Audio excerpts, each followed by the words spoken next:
Thank you for joining me for another episode of A White Woman in Distress. This podcast is dedicated to raising awareness for missing children, teens, and adults who have vanished under heartbreaking circumstances. My mission is very simple.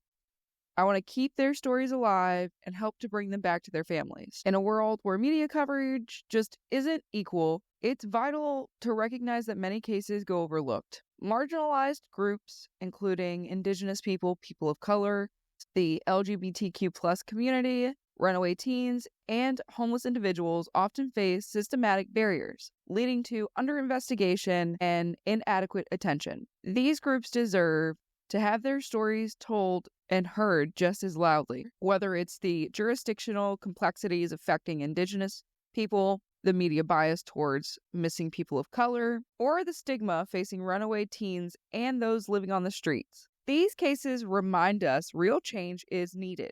Grassroots efforts, community engagement, and legislative advocacy are essential in turning this tide. You don't have to be on the front lines to make a difference. Even small actions like sharing this podcast or just sharing information in general or providing anonymous tips can play a crucial role in bringing loved ones home. Every family deserves answers, and every missing person deserves to be found. Before we dive into today's story, please be aware that the content may include themes of violence, sexual assault, or other distressing topics. Listener discretion is advised. In today's episode, we'll examine the mysterious case of Jerry Michael Johnson. Jerry was a 63-year-old man from St. Louis, Missouri. He disappeared on August 11th, 2021. While few details are known, his case reflects the heartbreaking reality of so many missing persons cases. Someone disappears, and their absence leaves an immense void for their families and community. And this is Jerry's story. Jerry Michael Johnson was born on June 8, 1958, in Missouri. As a 63-year-old man, he was described as an African-American man with black hair, brown eyes. Jerry's life centered around St. Louis, which is where he was last seen. While little has been publicly shared about his personal life, what we do know paints a picture of a man, like all of us, who had connections and relationships that mattered deeply. Jerry's family and friends remember him as someone who brought value to their lives. They continue to hope for answers about his disappearance. Unfortunately, key details such as his height, weight, occupation, or any distinguishing marks were not included in the initial reports about his case. And this lack of information makes it so much harder to build a full picture of who Jerry was, and it underscores how often missing persons cases, like his, just go unnoticed by the public, without the basic necessities for us to even be on the lookout for a person by just stating, oh, well, it's an African-American man who's about 63 with black hair, brown eyes. You're describing a lot of people. There was no weight factor. There was, oh, he wore glasses. Well, that would have been a good feature to put in there. I mean, I don't understand why it wasn't noted. I don't know why the police didn't take it as, the police just didn't take it as serious as it was and is and still is ongoing. The investigation is just an entire event of just weirdness. I think it's weird that they didn't actually write down multiple forms of identification. They didn't go through his DMV record, because if he had a license, he would have had all of his information on there. However, they didn't put it in the report. So the last confirmed sighting of Jerry was on August 11th, 2021 in St. Louis, Missouri. No details have been given, or they haven't been released, about where in the city he was last seen, what he was doing, or who he might have been with. So the circumstances of his disappearance remain unclear, and there have been no confirmed sightings or communications from him since that day.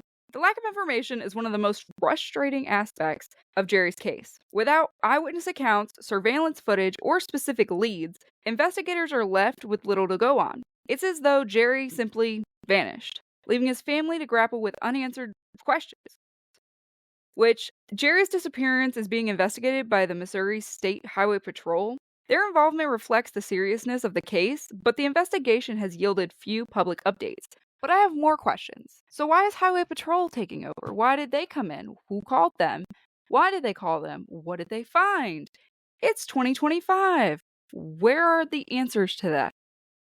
It's been over 3 years. Where are answers to why Highway Patrol is involved, when in reality, it started out with just being the local cops. So there's something else going on here, and I don't like it. I don't know why, but I just don't. Law enforcement may be withholding details to protect the integrity of the investigation. While this is a common practice, it also leaves the family and public in the dark, waiting for answers. What do we know that is substantial? And I'm going to describe the picture as I have it posted, but Jerry was bald, he wore glasses, and he had a faint mustache in the photos that I saw. And it's just odd to me that nobody even put that in the report. Nobody took the time to do the report the correct way, right? Didn't put where he was last seen. I don't even know how they would have searched for eyewitnesses if nobody knows where he was. Because that's the weird part, is nobody's released what part of St. Louis he was in. And I know it's not a small town of like 50 people, so what happened to Jerry? Where is he? What we do know is that Jerry's family and loved ones are still waiting for closure, for answers, for anything. Just, they want any information, and they want Jerry home. Although information about Jerry's life is scarce, we must remember that every missing person is more than just their case file. Jerry was somebody's friend, somebody's neighbor, somebody's family member, obviously. His disappearance has undoubtedly left an immense void in the lives of everyone that knew him and cared for him. It's important to recognize that every missing person's story matters, whether or not they gain widespread media attention. Jerry's disappearance serves as a reminder of the thousands of cases like his, individuals who vanish with little fanfare, but whose absence is deeply felt. If you have any information about the disappearance of Jerry Michael Johnson, please contact the Missouri State Highway Patrol at 866-362-6422. Even the smallest detail could provide a breakthrough needed to solve this case and bring closure to his loved ones. And I just want everybody to know that we can be vigilant. We can call in tips anonymously, but what we need to stop doing is pretending like we don't see it. No, we didn't see it. That's crazy because I know you probably did. We have to do better as a society. Thank you for listening to this episode of A White Woman in Distress. Let's keep Jerry's memory alive by sharing his story and raising awareness about missing persons. Until next time, stay safe and remember that every person matters. And as always, if you see something, say something and do something.